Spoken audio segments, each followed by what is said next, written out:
Well, hey, good morning. Just was in the kitchen washing dishes and had been listening to Le Petit Prince on my iPhone. And wow, a lot of thoughts started coming together about my present situation. And one of the things that came out is the title of this little sketch that I hope will turn into something larger. But triage.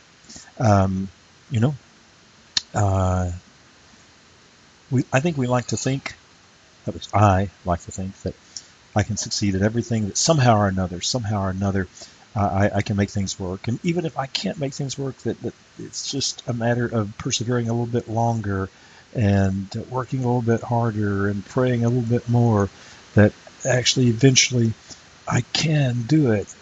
But I think there is a time when, it's time to recognize the failure and move on. And I guess that's a dimension of triage. The triage, deciding what of your experiences and of your life you can save and what you can't. And that led to the realization that ultimately, I don't think we save anybody, and yet I think we have a tremendous responsibility to save those we can. And what I mean about that is, I think that it's dangerous to think that we can save any other sentient adult. We might be able to, save them from falling off the edge of a cliff or jumping off of a bridge. We may be able to stop them from doing that, save them from that particular death, but save them in a spiritual sense, and an ethical sense, and a moral sense. Um, I don't think that we can do that, or if we do have some role in that, we shouldn't say we did it, because it could only make us um, arrogant. Arrogant, and humility is a great quality. And what I mean by this is, I read a book about a particular personality disorder, and they said, remember the three C's and the three G's. And the name of the book was, say, Stop Walking on Eggshells. Great book. That said, you didn't cause it, you can't cure it, and you can't change it. And when I heard that, I thought, wow, well, I can do better than that. Me, A. Allen Rao, PhD, can do better than that. But really, I haven't.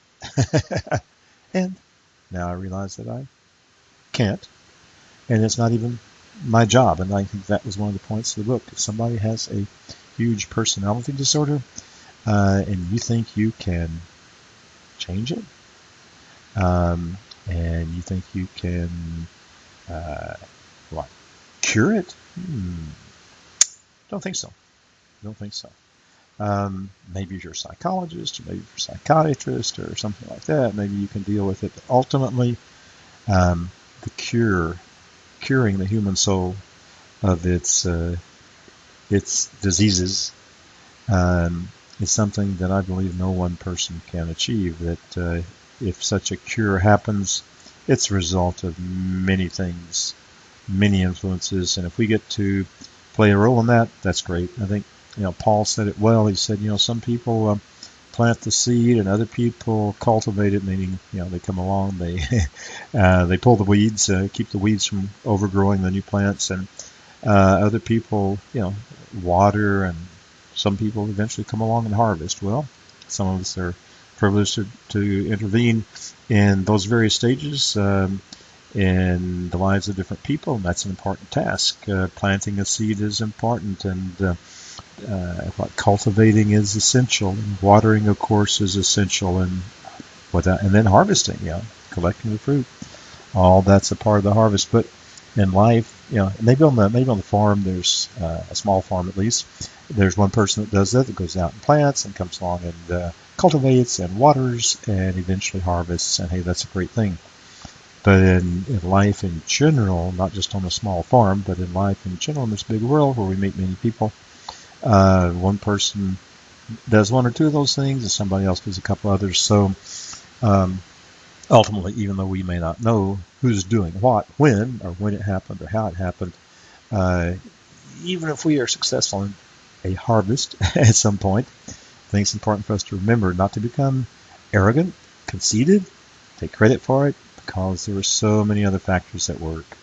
And I guess that is enough for this chapter on the what we call it, the conceit of the harvest. I guess that's a good title for this particular chapter. There's some other things to say, and we got to talk in the future more about the triage and a few other things. But for now, that's it on the conceit of the harvest.